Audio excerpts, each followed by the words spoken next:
আমি তো অলরেডি আপনাদেরকে সব বলেই দিয়েছি, আলাদা করে। আচ্ছা, আমি বলতে চাচ্ছিলাম যে ব্যাড বয়ের সাথে আপনার কেমিস্ট্রিটা কেমন ছিল? এই যে এইদিকে। ও, কেমিস্ট্রি দেখার জন্য তো আপনাদের হলে যেতে হবে। যদি ব্যাড বয় এখানে উল্লেখ করা হয়েছে, ব্যাড বয়ের সাথে কেমন সেটাই ছিল? বললাম যে ব্যাড বয়ের সাথে কেমন একটু ছিল hints দিতেন। সেটা দেখার জন্য ওইটা আপনাকে যেতে হবে। মিমাপু, আপনার জার্নিটা কেমন ছিল আরিমিন শুভর সাথে? এই ছবির জার্নি ডেফিনেটলি ভালো ছিল।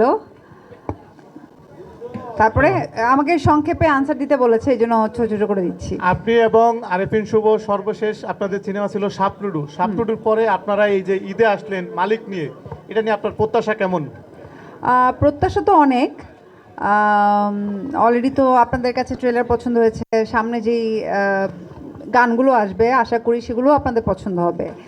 আর বাকিটা তো আসলে ছবি দেখে রিলিজ হওয়ার পরে বোঝা যাবে।